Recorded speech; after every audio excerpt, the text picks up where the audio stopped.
Welcome to the Branching Out Genealogy Podcast. I'm Tami Osmer Mize, the manager and doer of everything at the National Genealogical Society's free genealogy calendar of events website, conferencekeeper.org, coming to you from sunny Charlotte, North Carolina today. And I'm Elizabeth Swanay O'Neal, certified genealogist and author of the family history lifestyle website, Heart of the Family.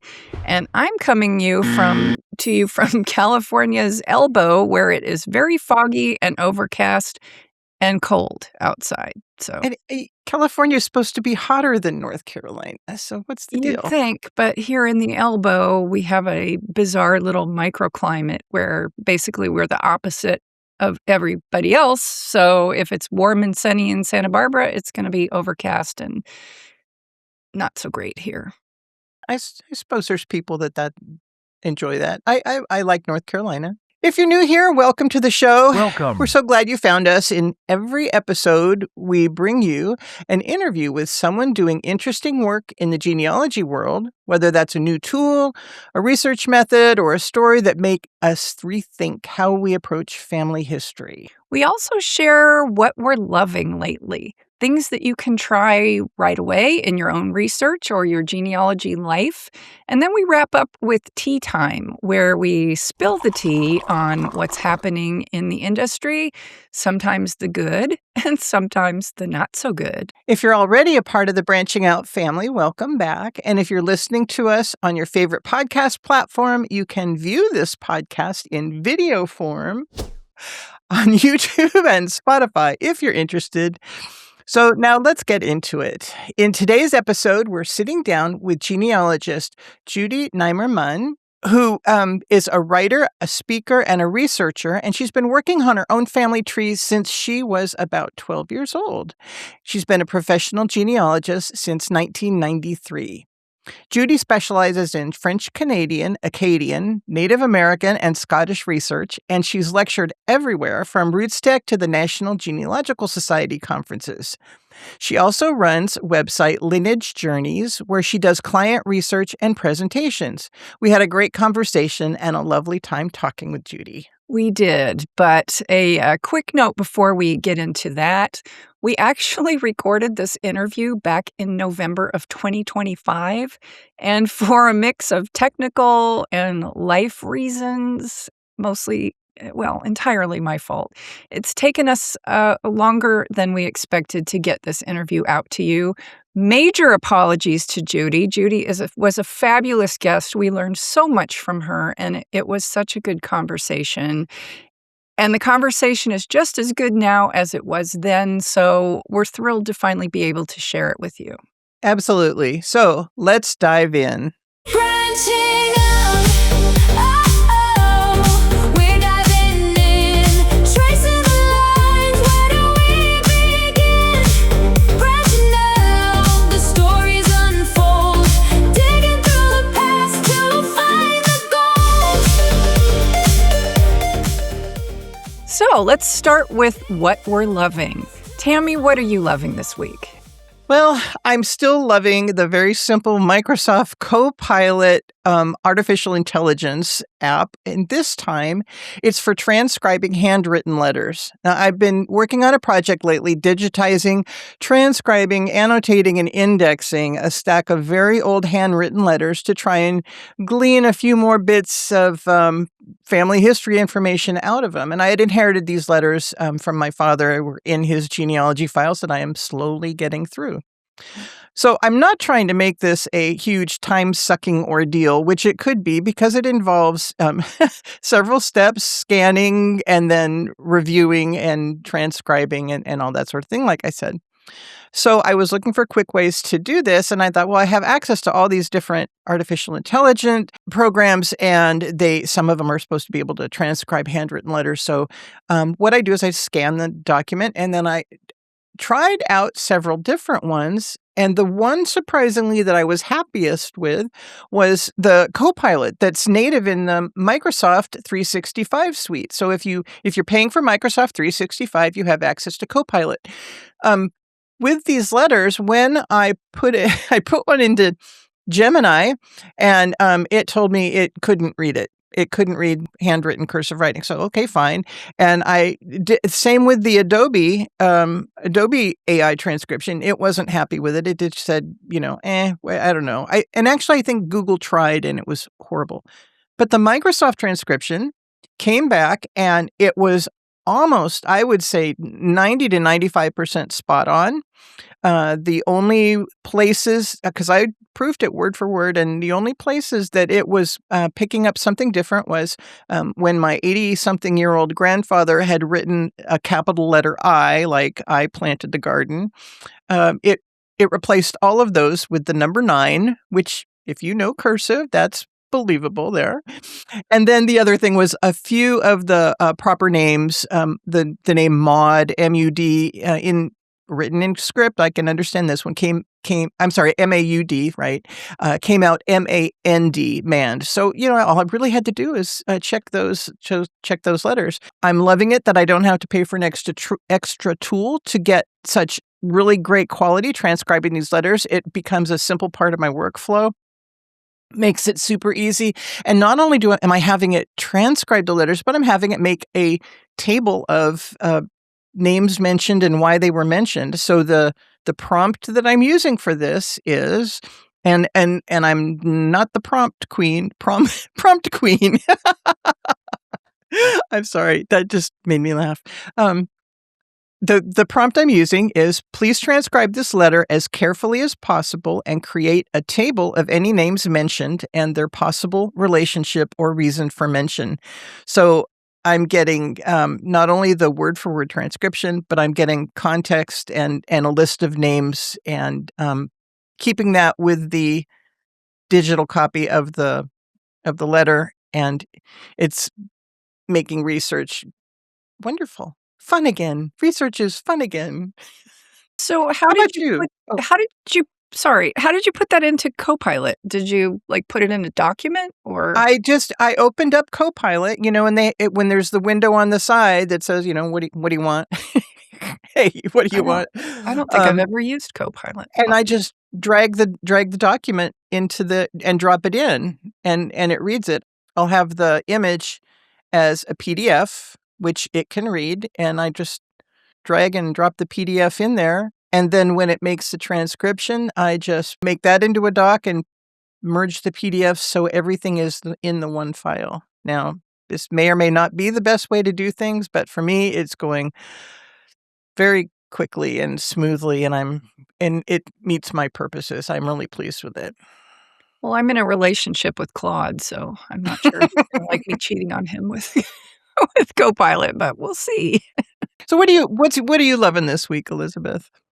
Well, this week I've gotten myself kind of addicted to this new podcast. It's called Artifacts: The Stories Behind the Things We Still Think About. And it's by a gentleman named Danny Brown. He does other podcasts besides this one. And I love the Scottish accent. I mean, even if I didn't like the content, I would probably want to just listen to him just because I love the accent. There's only a few episodes out right now. I think there's 5. And he's talking about old technology. So if you're a old tech nerd like I am, if you grew up in the evolving computer industry and you used these things, cue the dial-up yes, tone. If that still gives you chills to hear a dial-up modem sound, this will be something that you might enjoy. The most recent episode is about the emotional connections that we had with AIM, AOL Instant Messenger. And this one, seriously, this one made me start crying, because this is basically how my husband and I formed our relationship. We met in an online dating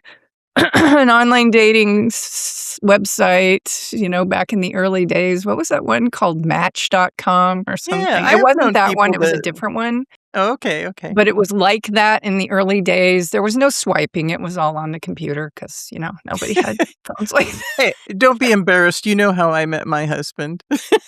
That's true. We'll talk I about won't out you here, but we'll talk about that another time. another episode we'll talk about Yes, how because that Tami one will met be her fun, husband. that's for sure. But we met on this dating site, and he did not have a cell phone. He lived in Florida, I lived in California, and the only way that we could really communicate was, after work, we would both get on AOL Instant Messenger, and he's a night owl, so he didn't mind staying up late, and just listening to this gentleman, Danny Brown, talking about it brought back all of those memories and the emotion. It was intentional connection was what this technology was really about. Like, there was another one about internet forums, and it was intentional. You would join a forum because you wanted to chat with people who were interested in the same kinds of things that you were. I was really active on the Find a Grave forum, believe it or not. I joined Find a Grave in 2005 after I'd had a surgery, and I was kind of sitting around because I couldn't go back to work yet. And I found this cool website about cemeteries of all things. And I joined the forums, and it was like, wow. And, you would look for messages from your friends, and you would have conversations that went on. And it's just not like that anymore with social media. It's just so much scrolling and seeing things that you don't want to see. So And everything's AI generated, and everything's AI generated. There was no AI back then, obviously. There was barely cell phones. well, But the AI generated stuff is like the exact opposite of humans seeking connection, so exactly. So it really has struck a chord with me because he's talking about how we've lost those connections. Here, the internet, it was clumsy and hard to use, but it brought us so many connections, and it brought me the man I married. So yeah, I gotta say that one too, if so that sounds like your cup of tea, then I suggest you check out Artifacts. Danny Brown. Love that Scottish accent. that sounds great. Yeah, I love a good Scottish accent. I'll tune in just for that and let you know. Yep. Goodbye. So, we are going to take a quick break and hear from the sponsor of our show, Vivid Pics. But before we do that, I had a chat with Rick Voigt, the owner and founder of Vivid Pics, a couple of days ago, and he was filling me in on some of the new features that have come out in the most recent release of the software. So if you have not yet tried the Memory Station software, he just sent an email about this, and you can upgrade or get a free trial. And what it's doing now, the thing that he told me that impressed me the most, is that you can bring in video clips. And you can edit your video clips. Before that, you could not. Now you can trim your clips, and you can say you're making a celebration video, perhaps for somebody's birthday party, or unfortunately for a celebration of life, maybe, and you want to share some photos and some video clips. You can bring all of those things in now. I haven't tried the new features yet, but I mean, the original Memory Station software, I don't think people truly understand. A lot of people think that it's connected to the ScanSnap, to their specific scanners, but with the Memory Station software, you can use your own scanner. You can bring in photos that you've already digitized to make your little movies, to tell your stories, to record these things. It's not specific to any one type of scanner, and it's so easy to use. I'm gushing. I sound like an advertisement, and I don't mean to. I've just always been very thrilled with the Memory Station software, and every time there's an upgrade, it's always something helpful and fabulous. So I'm excited to hear about this. I think it's going to be a game changer for people who really kind of want to add some videos to their celebration type videos. They want to put these in, but they don't want to use, I don't know, Camtasia, Premiere. They don't want to invest the money in that, and they don't want to have to. Let me tell you, Premiere is a really, really steep learning curve. So if you just want something that's going to be easy for you to use, and you want to make some videos, but you don't want to spend your life learning how to use the software, Try it out. And you want to tell your story with those videos. So it just dawned on me. I mean, I've got, we a while back had sent in all of my dad's Super 8 reels and had them digitized. So I can pull a lot of these clips from my childhood, and I could put some into the memory station software and then tell the story behind it while it's running. I'm excited. This is good news. Thank you. Yeah, I think it's going to remove the friction from creating things like this from a lot of people who just really don't want to spend time learning video software. It's Definitely. not for everybody. So, yeah, so give it a try. Go to vividpics.com and check out the new memory station software. Don't let your memories fade due to the passage of time or cognitive decline. VividPics Memory Station and software makes it simple to scan photos, documents, and mementos, restore these images, record voice narrative describing these memories, and share these wonderful memories with stories.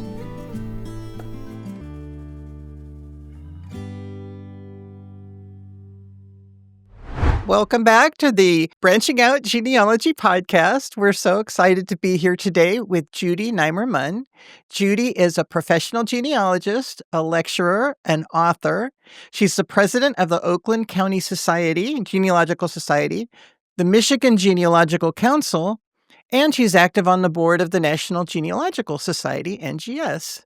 We're really excited to have you here, Judy. Thanks for coming today. I'm so excited to talk to you guys. I know. We get together at conferences and chat with you, and it's always such a pleasure. So I'm going to start out. I'd like to get a little bit more background on you and your bio, which is on your website, lineagejourneys.com, says you started researching your family when you were only 12 years old. How did that come about? What inspired you at that young age? Well, it was a school project. Our teacher was trying to teach us about immigration, and she gave us, I think, a 4-generation chart, maybe 5, and said, go home and find out where your people are from. So she gave it to us on a Thursday or Friday, and we had to have it ready for Monday. So I went home and said, hey, Mom, I got to do this project. Where are our people from? And Mom's like, I have no idea. I don't want to talk about it. Talk to your Aunt Catherine. So that began a wonderful bonding process with my mom's oldest sister, beloved Aunt Catherine. And when I started doing the research, I found out about this incredibly long history, as we have French-Canadian ancestry. And my aunt was like, well, your people founded the city of Quebec, and your people founded a settlement in Nova Scotia. And I'm like, what? And as a kid, you're like, yeah, kind of, I didn't even know where Nova Scotia was, right? Right. And so Aunt Catherine helped me with that project and took it back to school. But in the meantime, a genealogist was born. And she and I spent some marvelous hours at the Detroit Public Library, has what's called the Burton Collection, which is historical records of the founding of Detroit, and records of colonial era and fur trade and all of that. And Aunt Catherine would take me down there and we'd look things up. This is pre-computer era, right? I'm an old woman, and this was all back in the 1960s. So she drove and I went along, and we just learned together, and wonderful librarians there helped us.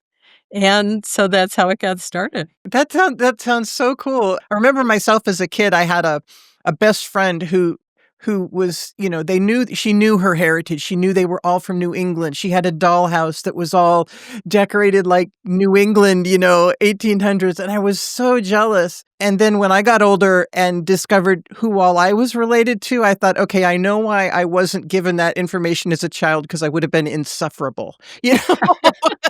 Well, and I became insufferable, believe me. Like Thanksgiving dinners weren't fun anymore for any of my family. Because I was like, what about this? What about this? It so expands your sense of identity, though. And I think It that's does. it's so good to involve kids in that, because it teaches them that that it's not, you're just not one person floating around in this giant space, So that is so cool though and it's so great you got close with your Aunt Catherine, because I get that too, because that's how when I got into genealogy, it was my dad, and he had called me up and said, I think I'm going to look into my ancestry.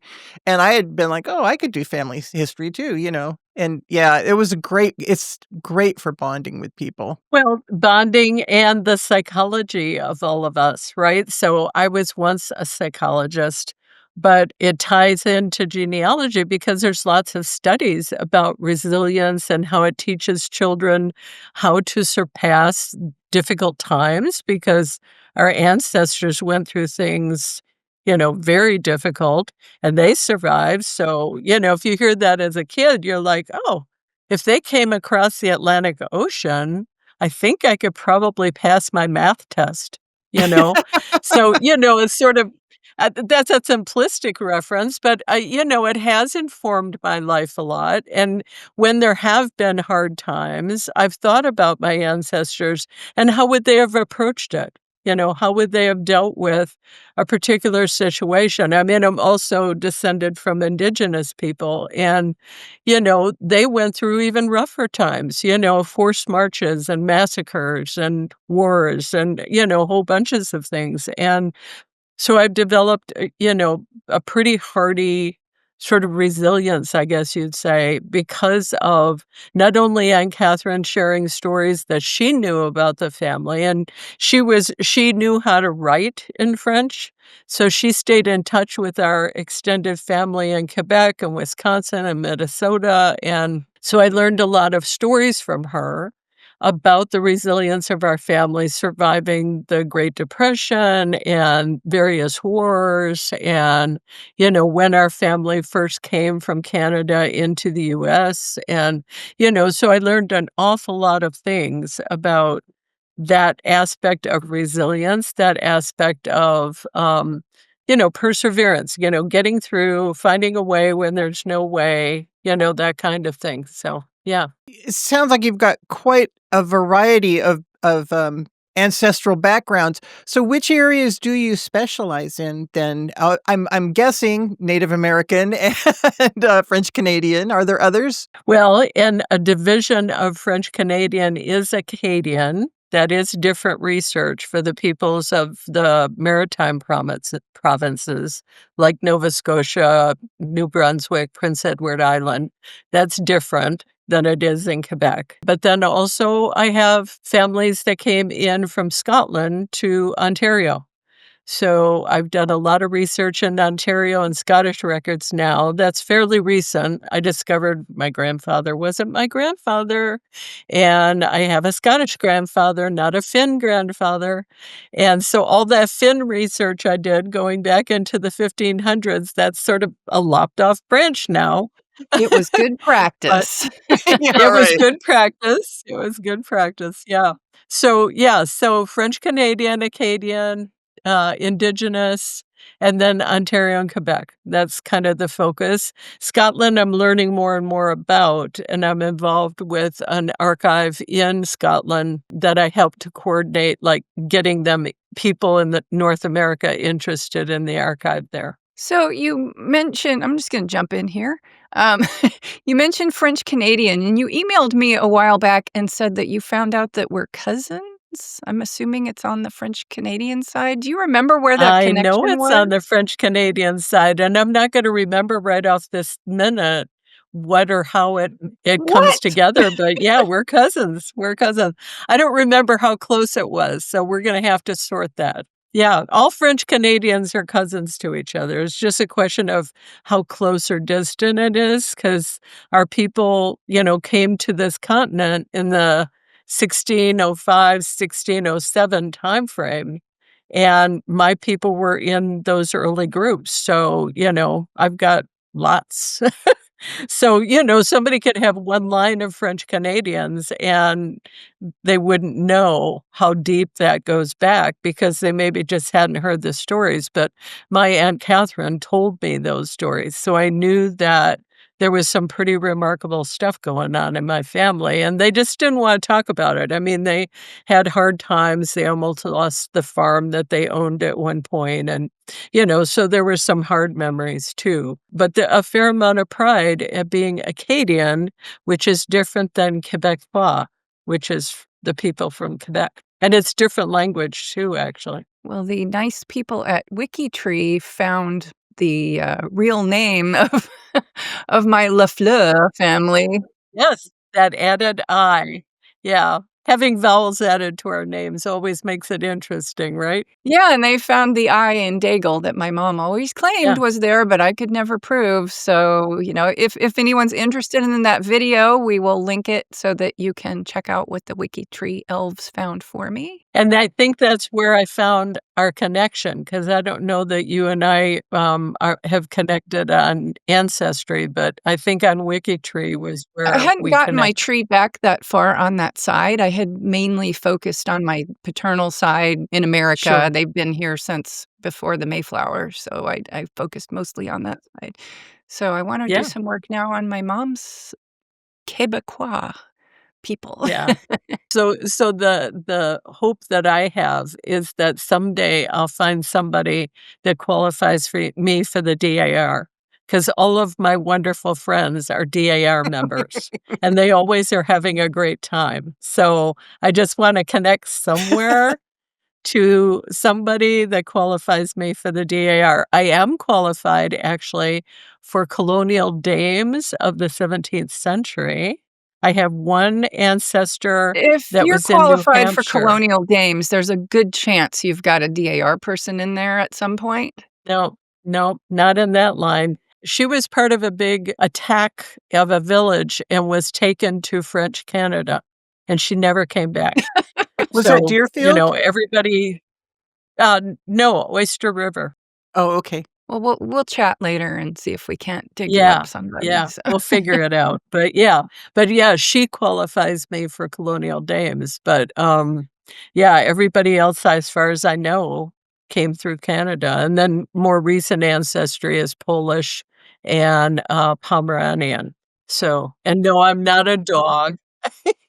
That didn't Well, even occur to me. Pomeranians are dogs, right? Yeah, but no, Pomerania is part of Eastern Germany. I always think the same thing when I see Pomeranian. I think, oh, cute. That's your little fluffy dog. Pomeranian. It was once a country. So, Judy, with all of these different nationalities and groups and all, do you see any commonality in researching these specific areas? Not so much do they overlap, but when you're doing your research, is it similar specific record sets? Is it similar difficulty finding between the Acadian and French Canadian and the Indigenous and all that? Do you feel like it's kind of the same thing, different place? Yes and no. So it's not the same record sets, Right. unfortunately, because that would make it immensely easier to learn, right?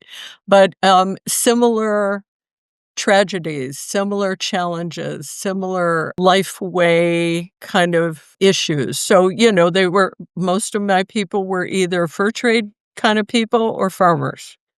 So the farmers all, no matter where they lived, they had the issues of insects or drought or not enough water, things like that.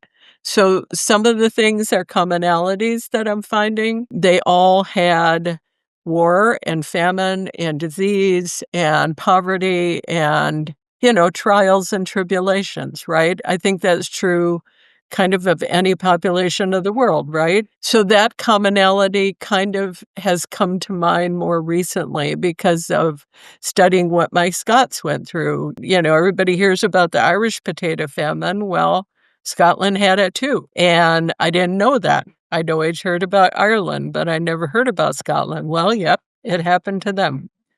That was on an episode of Outlander. Well, honestly, I started watching that and I thought, oh, wow. Well, Claire told Jenny to plant potatoes because she would need them. Exactly. Yeah. Well, but some of that's filmed actually in some of my ancestral territory in Scotland. So, that was kind of fun to discover that, just for the visual, the scenery and, "Oh, that's what she wore?" And, that kinda thing, but so I find commonalities in the successes and the failures. So it really has given me strength personally to kind of deal with the things that happen to me. So I've learned a lot from that. I've grown from that. I never thought I'd be into history, like when I was in school. Like, okay, what year was the War of 1812? I could answer that, but that was about it, right? But then I met so one of my professors, or professor, high school teacher, was our history teacher, and he got me all excited about Civil War. But I didn't have anybody that lived in America during the Civil War. My husband, come to find out, he had a pretty cool guy, but at the time, I didn't know Denny, and, so I was really excited about Civil War, but I didn't have any people here. They were all in Canada. So, like the DAR desire, right? I want a Civil War ancestor, but I There don't are got any. Canadian patriots in the DAR database. There are, and I don't descend from them. Sorry, Yeah. I'm a loyalist. So I'm gonna jump back to your bio that's on your website, lineagejourneys.com, and it said that you began your career as a genealogist in 1993 in Europe. What were you doing in Europe, and what kind of research were you doing over there? Okay, so we were there because my husband was in the United States Air Force, and he was serving with NATO. And the only NATO flying base was in Northwest Germany on the border with the Netherlands. And so that's where we were living. And people here in the US were writing me letters. So this is pre-email days, right? This was just about the time that AOL started getting started. But I was over there using the earliest versions of the family search centers. I There was remember one those nearby in the with the little dot Netherlands, right? matrix printers. Yes, exactly. And so, I had continued researching my French family because I'd gotten them back to France. And while we lived in Europe, I traveled to all these wonderful churches in Normandy and Brittany and all of that. And then we also went to where my husband's Civil War ancestor was from in Germany. But I was doing research, just fleshing all of them out. So I'd been learning about research in Europe, and I had people writing me letters. Hey, would you look this up? Hey, would you go over here and take a picture of that church? Whatever. Because that was before Google Maps and, all the things where we can get pictures now. And so when I started doing it, I thought, I don't have a decent job here in Europe because I was working for the American contingent at the NATO base, and they had an education center. So I did occasional educational testing for people to get their GEDs and things like that. So I saw it as a way of maybe making some supplemental money. So that's why I started over there. And so you've been doing this since 1993. We talked about all of the areas that you've been specializing in. What are you working on now? What's next? How do you take all of this and move it forward? Well, so I can't reveal the title yet, but I have a contract for a book. I'll just say it's about Acadia. And then I've also been researching the fur trade. So I have this huge family. My grandmother's maiden name, her great-grandmother's maiden name was Villeneuve here in Michigan, but French Canadians have what are called D names. So it's two-part names. So, Elizabeth's nodding. She's learning about that, I'm Yeah. sure. And so the original name was Amiot, and it's a huge fur trading family centered out of Montreal. And they were here in Michigan. I found out that I have an ancestor that was the blacksmith at Fort Michilimackinac, and I've gotten into some pretty serious research about him and discovered some wonderful things. So I'm going to be creating presentations about him. And then I'm planning for the French Canadian Society here in Michigan, does this marvelous quarterly journal that's absolutely impressive. And one of my colleagues there has done a descending genealogy in multiple issues of her fur trade family. And so she's sort of my hero. So I asked permission if I could do that for my Amiot family because they intermarried with Native people. They were part of the fur trade networks. And so I'm going to be writing that up as well. I'm doing the research for that. So lots of fingers and lots of pies. That sounds like you're combining all of your expertises, with the intermarriages and everything else. That's amazing. That's going to be cool. It sounds like it'd be a really good book to read too. I'm looking forward to it. Exactly. If I do it for the French Canadian Society, you have to do it in pieces.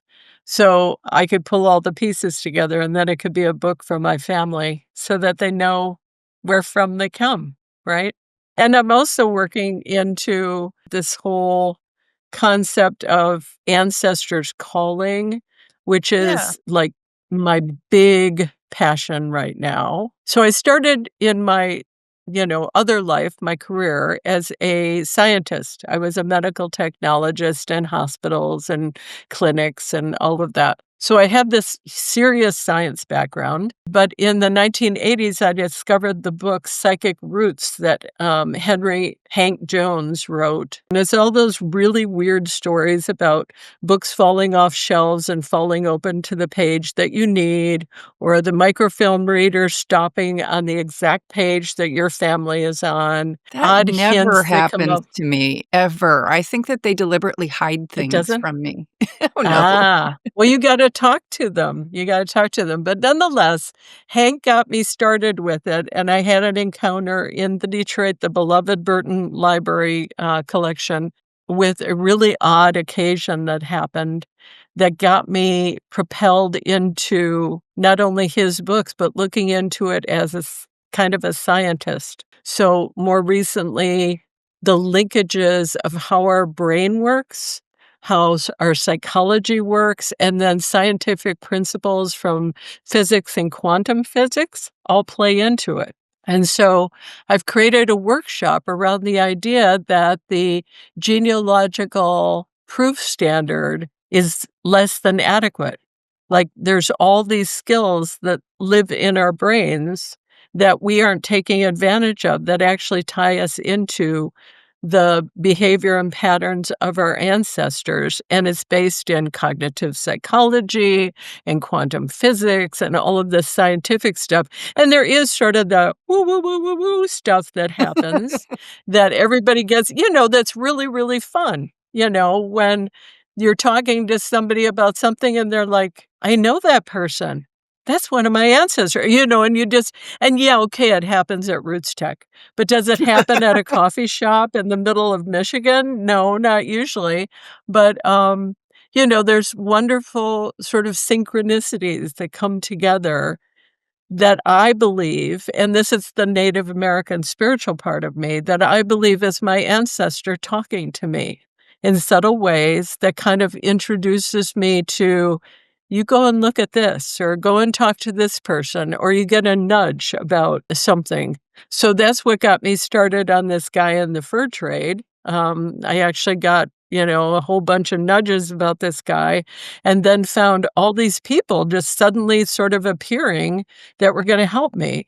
But the way it started initially at the Burton Library, I was trying, it didn't work. I was trying to get my niece into family genealogy, right? Family history. And so she had come with me as a young teenager to the Burton Library. And I had pre-planned that she would find these certain books that had our ancestral names in it. So she and I were sitting at a table and I was, watching her get excited about finding the names. Unknown to us, there was a guy at the table behind us that overheard everything. We were trying to whisper, but we didn't do so well. So he rose up and came over to the table. Excuse me, can I bother you? Can I see your family tree? Well, that was back in the, early days of printed trees, but I had handwritten trees. So I shared it with him as much as we had. So I only at that point had 7 generations back. And Only. he pointed Only. only. Well, I know, right? But nowadays you can get back so far. Anyway, so he pointed at 3 particular lines and he said, "These all descend from kings of France." And I'm like, "What?" I had no concept of that, and I'd been doing it since I was 12, right? There weren't access to records from me at that point wasn't that big like it is now, right? So when he said that, needless to say, my little niece like went berserk. And I said, "Oh my God, how do you know that?" And he said, "Well, I actually descend from 2 of those 3 lines, but I know about the other one." And I said, "Oh my heavens, I guess we're cousins. Do you mind sharing your address? I live in Europe and, I would write you letters from Europe and I would be happy to look up things for you if you wanted." Yeah, "Oh, that's fine." So he gave me an address. Well, long story short, he didn't exist. His name didn't exist in Metro Detroit. His address was an empty field. The librarian in the library, when he left, she overheard the whole excited conversation. And when he left, the librarian said, "He didn't sign in our guest book. I don't know who that man is." So I had the feeling of a genealogy angel, sort of. Well, all 3 of those lines That's did not the pan feeling I out. get. Yeah. All 3 of those lines all panned out. I'm telling you, they all descend from French kings and queens, and one of the lines is the Amiot line, which goes back to, Normandy and beyond. So when I had that sort of awakening, if you will, I had already read the Psychic Roots books, so this was sort of, like, hanging in my head, and then the fact that this guy, like, gave me an address that didn't exist and, his name wasn't in any phone directory, and the librarian said he didn't sign in properly like we all had to, and she had never seen him before, and she never saw him since. I actually went back to that library multiple times and asked that librarian, and they never saw him since. So I figured he was an angel kinda cluing me in on something, and I did actually when I lived in Europe, I used, some of the European resources to track some of those royal lines. That's so cool. Isn't that cool? So anyway, so I've created a presentation about it, encouraging people to expand on the GPS because that reasonably exhaustive research mostly directs us to paper trails and DNA. Well, there's our brains that follow patterns. So Nathan Goodwin's books actually address it, his character Morton, and he has like a bulletin board and he tacks all sorts of things up. Well, that's a function that our brain works with. It's called precognitive encoding. It's a sense of finding patterns in the relationships between documents. So, there's all sorts of cognitive stuff. There's physics and quantum physics, all of that. So I've created a presentation. I did it first at Allen County Public Library with Hank Jones in the room, which was really fun because he's helped me sort of devise things. And I've refined it a whole bunch. I attended your Allen County presentation via Zoom, and I wasn't sure what to expect going into it because I wasn't sure which direction you were going. If we were just going to light a candle and call our ancestors in to do our work for us, or you Have a never know, seance. right? And I have to say, I was really impressed because everything that you talked about, it seemed to me was all based in scientific fact, in basic research fundamentals. And I was really Yes. impressed because it pulled it all in as a more full circle of research rather than just, like you said, just looking at the documents or anything. And So now it's got me wondering about, does any of the direction that you're going with all this, does that include anything on epigenetics, where we inherit Yes. memories of trauma and things that can be passed? And they've proven that. I mean, the National Institutes of Yes. Health have proved that our ancestors' trauma and challenges can be passed down and inherited into us, which is fascinating. So that you are incorporating things of that as well. Yes. Yes, I am. So when you saw the Allen County Library stuff, I was just beginning to tap into that, so I didn't know enough yet. And it impacts Native American communities from the boarding schools and, all of that encounter. And I can't name which DNA genealogist I talked to, but one of the things about DNA is that it is all energy, right? So we as living beings are entirely energy. That's a principle of physics. And the aspect of DNA as energy vibrates to the environments in which our ancestors lived. And this DNA genealogist told me, right on. That is exactly true. It is very, very much a scientific principle. It's based up a little bit on epigenetics, but it's based more on energy and physics and quantum physics. But I always have these feelings when I'm standing on the farm of my ancestor or I'm in their church or something like that.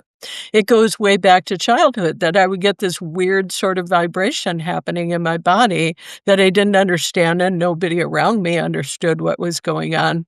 Well, then as I started digging into the science of physics and quantum physics, this started emerging. And it's very, very true that our bodies resonate with the places our ancestors lived. So yes, that's in there now. I'm trying to figure out how I can tap into that so that I can answer Yeah. some of my genealogy questions. Where were they living? Why can't I find them, Well, and then sort of the methodology that I'm trying to propose to people is how they can incorporate it into their research practices to kind of attune themselves for certain sort of sensations that might happen in their body that will give them a clue that they're on the right track, that they're, following the right pathway to find the latest record or find the newest book or, that kind of thing. I would love to do this as a workshop, like a 2 or 3 hour workshop, because there's components of it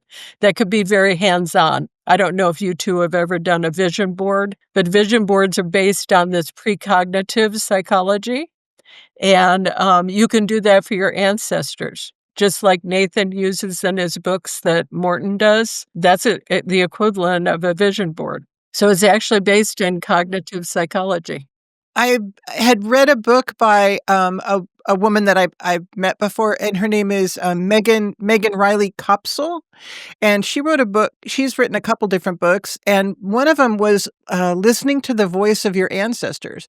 And it was a little Yes. more on the intuitive scale, and about synchronicities and coincidences and things like you started talking about. I always love reading people's stories or hearing people's stories, like, and wishing I had more of those stories. But I think that's one of the things that I'm really looking forward to your next presentation, that you've honed and even done more, because I really appreciate that it is so much factual based. It's not so much ethereal or, I believe you called it woo-woo the other woo-woo. day. It's not woo-woo. Woo-woo. Yeah, it's not woo-woo. Yeah, so that's I mean, really there's exciting. elements of it that are woo-woo, and they feel wonderful, right? They feel like you're uplifted or somehow enhanced in your research because you're tied in somehow.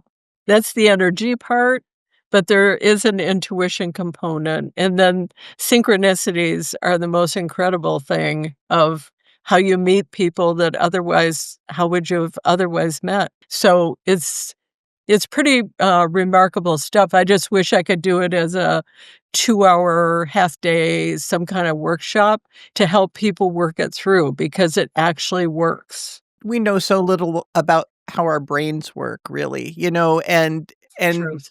Truth. So I can't dismiss something that just because I don't understand it. So I'm always open. I may make up my mind, but based on the information that I receive on it. I am really curious about where you end up, where this goes, and how we can all benefit from that with our research. And, we all have brick walls. So it's another tool for the toolbox, it's another idea of what can we do differently. Because if we keep doing the same thing, right, we've all heard that. Keep doing the same thing, you're going to get the same results. Well, this is another tool for the toolbox that I feel, and certainly I can tell you examples of how it's helped me break through. I would love to hear one of those examples if you can pull one. What's been Sure, like the most sure. rewarding and exciting, Well, the most recent one I could tell you, so because I live here in Michigan, but my indigenous people are out in the Dakotas, I wanted to study the indigenous people here in Michigan because I want to be informed about their records and their history. And I have a lot of friends that are of the Anishinaabe group, which is what they call the Three Fires here in Michigan. And so I wanted to start studying their history and their record sets. So I went to my university's library, Michigan State University, on the premise that because they've got professors, they've got a pretty robust Native American curriculum. I figured there'd be books. Well, sure enough, I looked up, Anishinaabe, Three Fires, et cetera, and of course found a book written by one of the professors. So I was directed to where that book was, and I could check it out and et cetera. So I had gone to get the book, and then also was researching this guy I talked about who was the blacksmith at Fort Michilimackinac. So I got the book from the professor off the shelf, and I was holding it apparently cover outward. I had it in my arm, and I'd gone to the elevator to go downstairs to look up some information about this blacksmith guy. That was in a different section of the library. While I'm standing at the elevator and I'm kind of just looking around the library at people, a gentleman walks up, clearly Native American, long black braids, beautiful Native American ribbon shirt, lots of Native students at Michigan State. And he saw the book in my hands. He's like, that is the best book on our people. And so the use of our, now I know he's Anishinaabe. And so I said, so I'm just starting to study them. I'm Lakota. And he's like, oh, I'm studying them. One thing led to another. He grabbed the book out of my hands and said, I'm going to tell you which of these references are going to be best for you as a genealogist to study our people. And he showed me the references in the bibliography that saved me probably hours of time. And that spontaneously happened, but I was watching for it. So when he walked up, needless to say, eye contact, and then he looked down, saw the book, and then the rest kind of happened. So I can explain it scientifically now. I couldn't, a few years ago. So that is the most recent example of how it just sort of shows up when you're ready for it. You just sort of anticipate. That reminds me of there's a very, very old quote, might be Confucius. I can't remember the source, but it says, when the student is ready, the teacher will appear.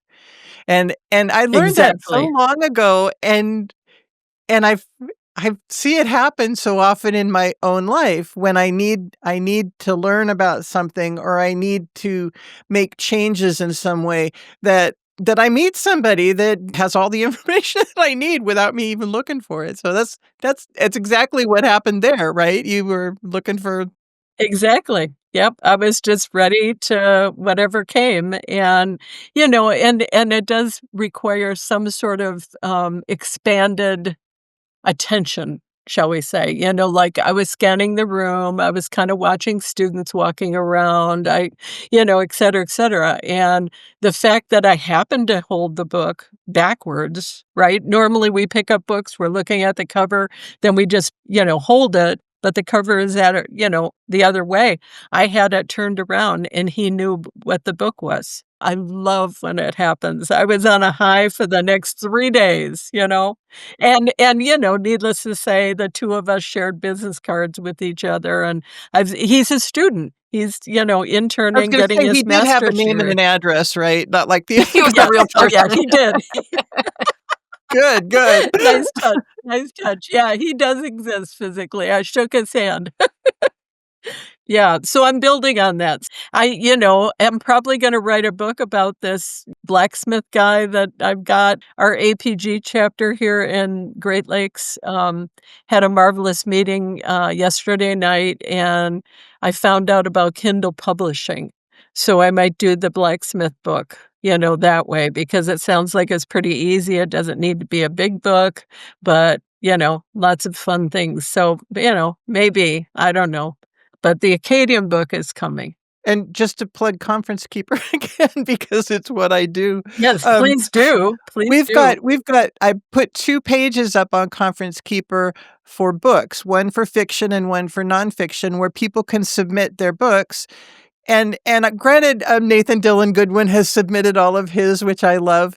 But, people like you that are writing a book that might not, you might not go on a Barnes and Noble book signing tour, Not but likely. it's Not not, but if you, likely. Yeah. anybody can submit the book that they've published as long as where it can be either purchased from, if it's a printed book, or digital where people can find it from. Any genealogy authors can submit their stuff there, and it makes, personally, I like to look through it and see, oh, so and so wrote this. I'd like to read, that. So it's just another resource. So didn't mean to turn it back Well, to. good to know about. I mean, I'll promote that within Michigan. I mean, that's something I'll put up on the Michigan Genealogical Council group, email, because we do have authors in the state that are part of the genealogy world. And a really good friend just published her book about Fort Custer here in Michigan. So I'll make sure we get hers up. And that's where your blacksmith was, right? At Fort Custer? No, not at Fort Custer. Oh. No, that's more recent. That was like the World War era fort. Oh, okay. This was Fort Michilimackinac back in the 1700s. I'm curious to know, before I ask, I know that AI is tremendously popular with researchers right now, to the point where it kind of gets cringy because people are just putting their queries into AI and saying, would you, research this for me and come back and tell me the information, instead of using their own brain. And True. I believe that there are still, not that there always will be, but there are still processes that your brain can do that a computer cannot, like you've been Correct. talking about, that are going to make these connections, be they emotional or, coming from somewhere deep in your DNA, that can't come from AI. And I'm kind of wondering what you are thinking every time you see people posting, oh, AI wrote this for me, AI did this research for me.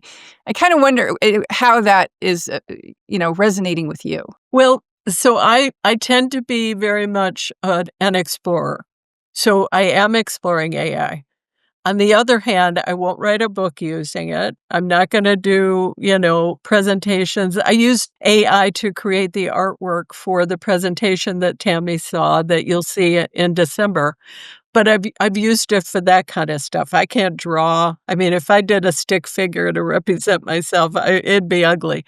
But I don't like the idea of everybody assuming that AI knows it all. I think we as human beings have so much brain capacity that we aren't tapping. And, to develop that, to learn that, is kind of been this passion more recently for me around what does cognitive psychology say? What does physics say? What does quantum physics, epigenetics, et cetera? That is I think the universe that we haven't tapped. So I'm with you, Elizabeth. I don't think AI is going to be the be-all, end-all. I think it makes it easier for people to do research, just like the advent of when we all got computers and AOL genealogy forum began and all of that sort of thing.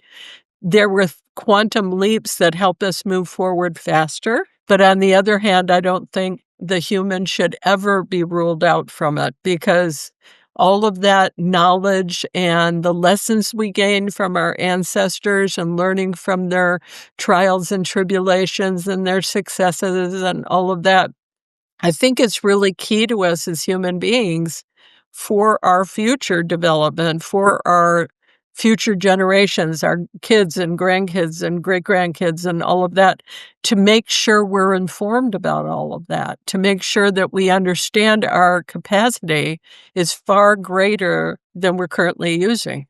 So I'm with you. I don't think AI will ever replace the human, but I think it gives an avenue of moving forward faster in ways. I think people already understand the concept of it's not all online, that you don't just use your online stuff. I just don't see it as being a big stretch to accept the fact that you haven't tapped everything in your brain, just like you haven't been to every courthouse, you haven't been to every library vertical files, you haven't researched all those hidden corners. So it's the same with our brain. We just haven't even really put it through all the paces we could.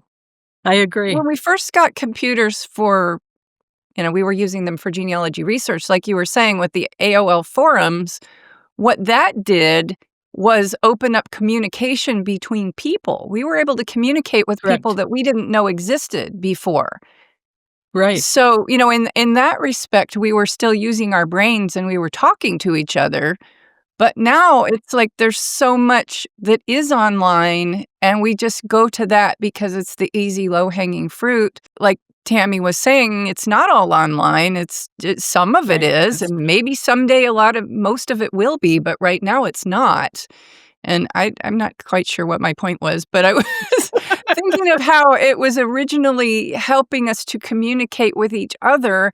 And now computers sort of have separated us from each other. And we're by ourselves in our own little areas, looking at our screens, scrolling through stuff, and not communicating with the other humans like we first did when it became available. And yet one of the best tools for genealogy is to use like a hive mind to get together with some people and toss out, because everybody may have a different idea on solving the same problem, that you're working on. But have you thought about this? Have you thought about that?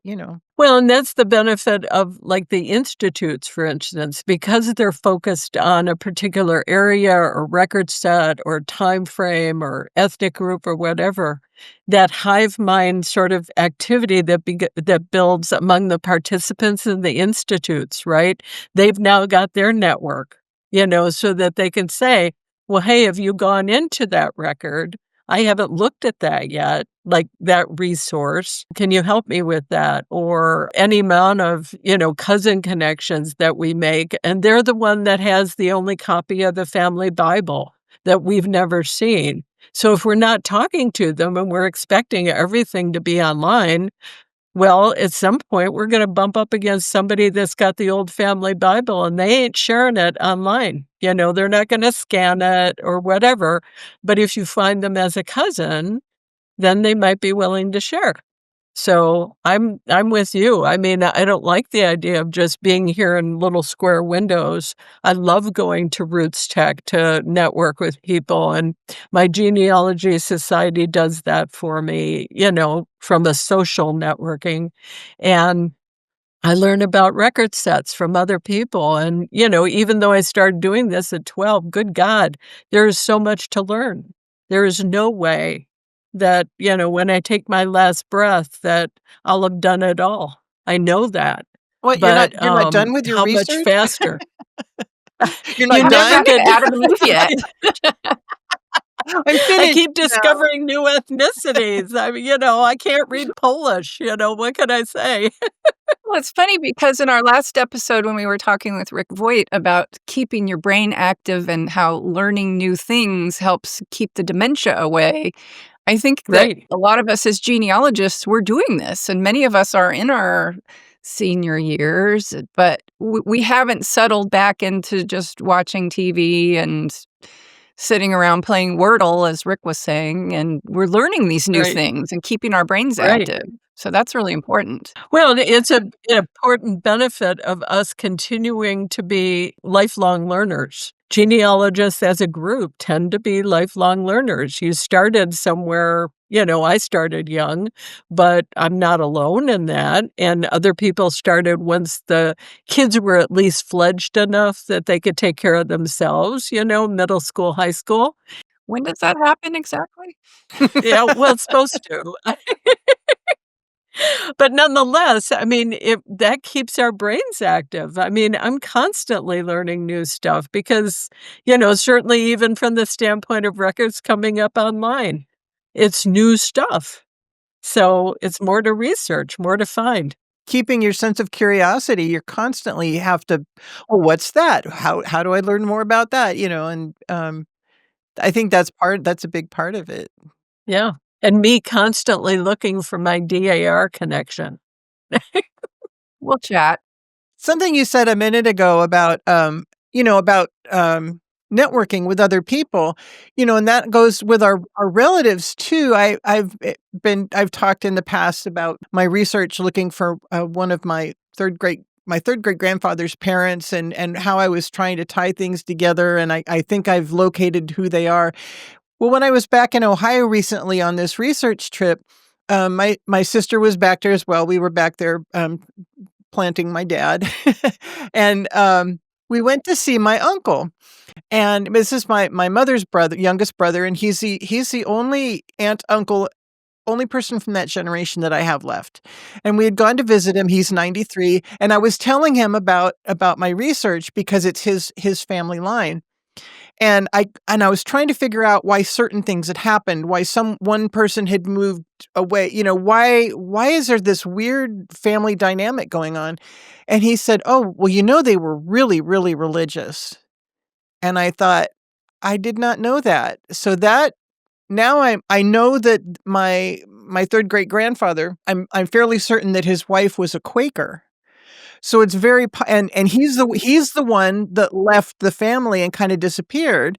And everybody that was left in the family, they all know he existed, but nobody knows anything about him. And he never talked about any of his family members. So now I have to go look into all of the religious aspects and what was he doing and where were his parents and where were they attending church, and was there a big was him dating a Quaker a big no, and so Right. so Right. just that little tidbit of information got my cogs turning, and you never know. And to that point, that's the whole benefit of networking. How many times we could be at a genealogy conference or our own genealogy society meeting, and we have sort of that chance conversation, and then sure enough, somebody in the room knows something about that. That kind of stuff just so excites me that staying in this world of little square boxes doesn't do it for me. Because in a lot of these seminars and, workshops anymore, they turn all your cameras off and your microphones, and it's just, people talking at you. You don't get the chance to network. You don't get the chance to share. You can't even type in some of them in the chat where you can say, I'm researching this family from Virginia or whatever. It's just, feed forward, not sharing mutually. I'm always going to hold to the idea that we have to have face-to-face, some kind of gatherings periodically, whatever that looks like, because that's where some really wonderful magic happens. Well, we certainly appreciate you jumping into a little box with us today to have this conversation. I do like boxes for certain things. Yeah. Especially presents, like you guys. So we were just talking about community and getting together with other people and hive mind and sharing information and that sort of things. And it made me think about all of your involvement with the different societies and with the National Genealogical Society. So what do you do as a board member? What do you do, and how does that broaden the sense of community? Well, so I'm the chair of the awards committee, and the awards committee has the blessing of learning about all of the marvelous work going on around the country by genealogists and newsletter editors and book writers and all of that. And we give awards for all of that. The deadline every year is December 15th.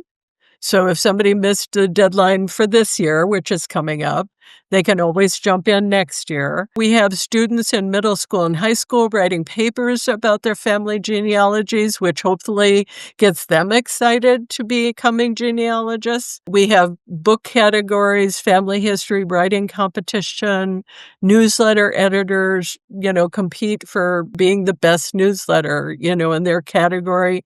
So all of that is a connection to not only it feeds me, but I think it feeds the genealogical community about what the excellence is in the genealogy field by researchers from all sorts of walks of life, all parts of the world, because we do receive submissions from all over the world for the competition. So that makes me next question I have, just to make it clear for people, does the person nominating and or the person being nominated, do either one of them need to be a member of the National Genealogical Society to be? In some categories, yes, but not in all. Like any of the students in the middle school and high school competition is called the Rubicam Youth Writing Competition. They're not members at all.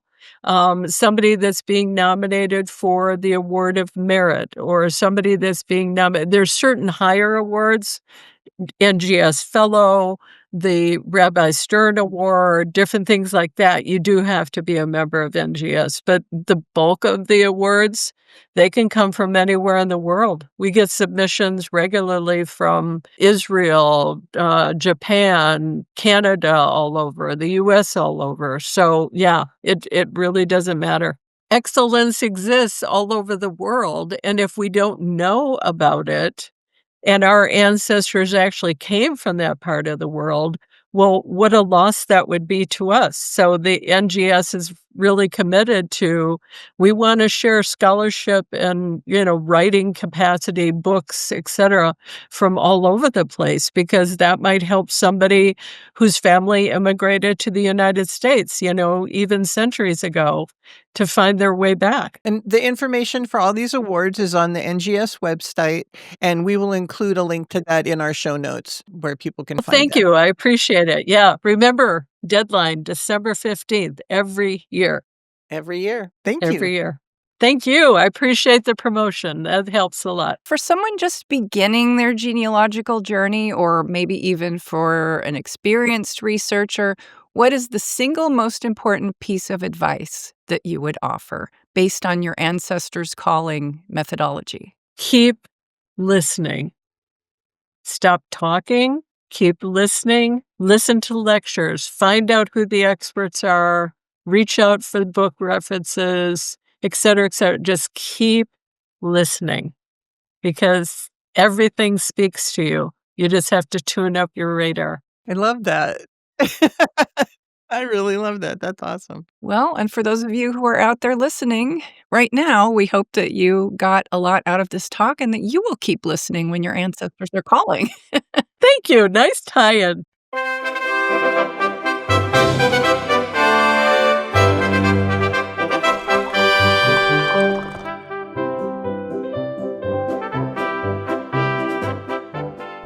So that sound means it's tea time, and we have some interesting tea for you this week, some DNA tea.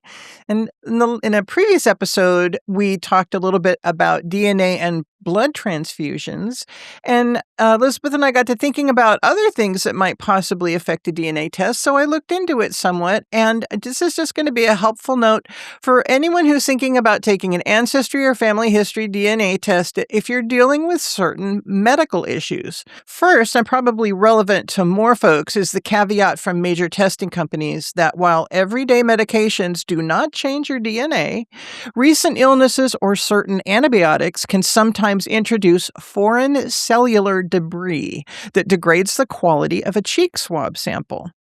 Another issue on a bigger scale might be chemotherapy. Tests such as Ancestry DNA or 23andMe look at the DNA you inherited from your family, though. Chemotherapy doesn't change the inherited DNA. However, it can sometimes make DNA test results harder to read. It's because the treatment may affect some blood cells or reduce the quality of a sample, especially when the test uses blood or even cheek cells. So, for ancestry or family history DNA tests, many companies suggest waiting at least 6 months after your last chemotherapy treatment before testing. I'm so glad I tested my first cousin that I had grown up with, kind of like a brother, right before he started chemotherapy. Smart. And there was no waiting 6 months because he didn't have 6 months after Oh, his chemo. So, that's always a possibility, right? So, yes, and I'm so glad that I was able to test him. And, I feel like now I still have a little piece of him now. So, oh, that's sweet.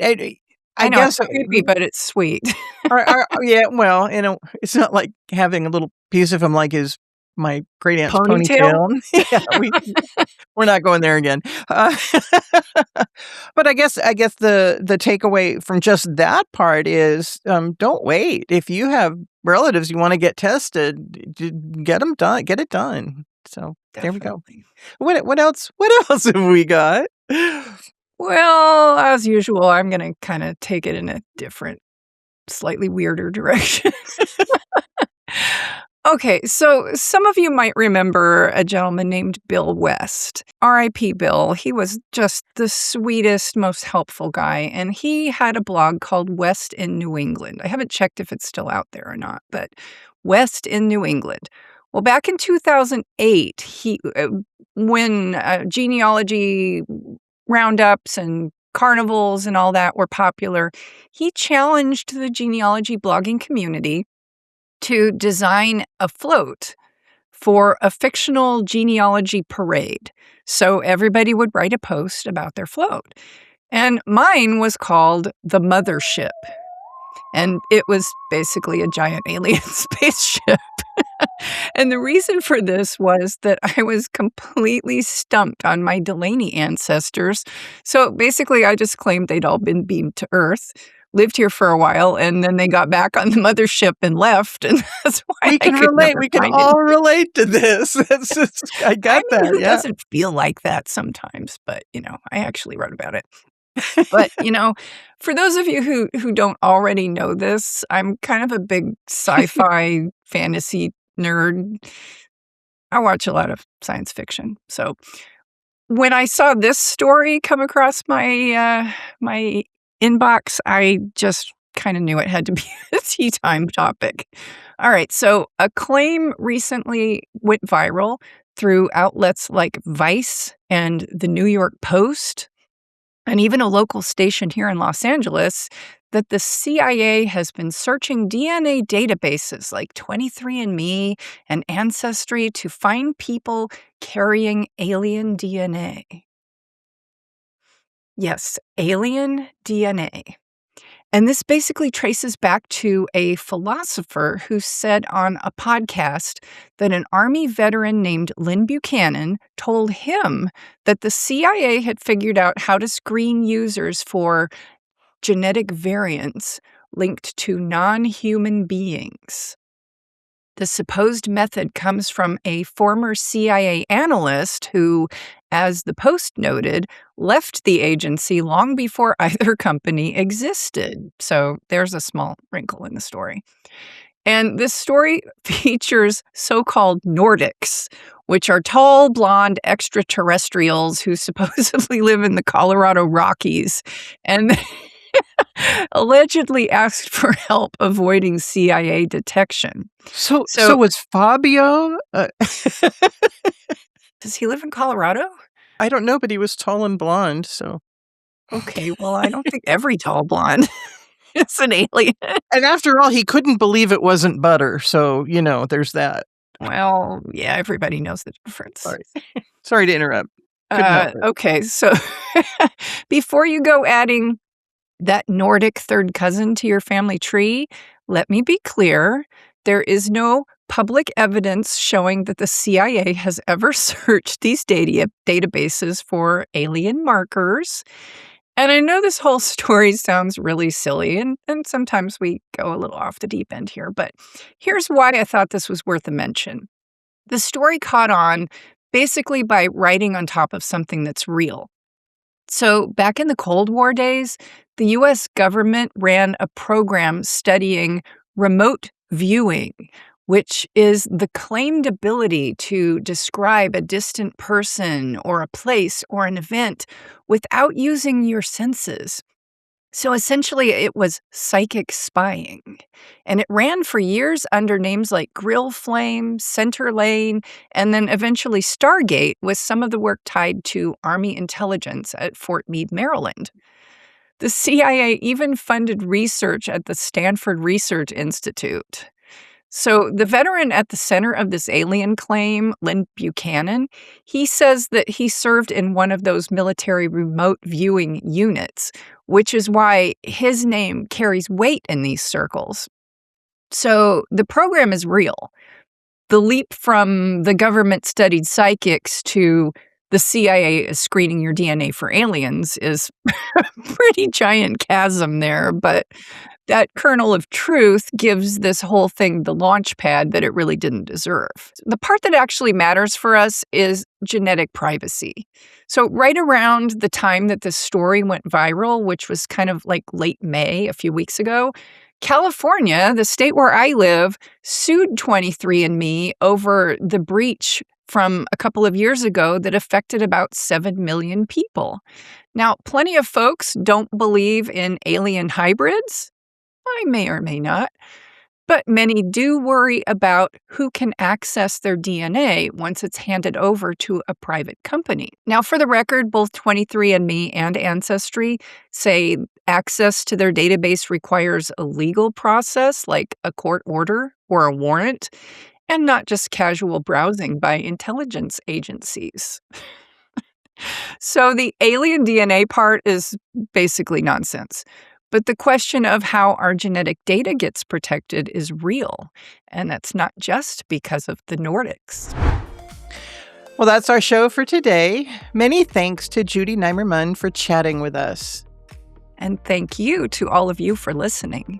And we'd love to hear from you. You can contact us in the comments or on social media, or you can send us a message through the contact page on our website at branchingout.show. Don't forget to like, subscribe, and turn on notifications so you don't miss our upcoming episodes. And if you're enjoying the show on your favorite podcast platform, leave a quick review, please. It's one of the best ways to help others find us as well. So until next time, happy researching. And if those brick walls won't budge, keep an eye out for the mothership.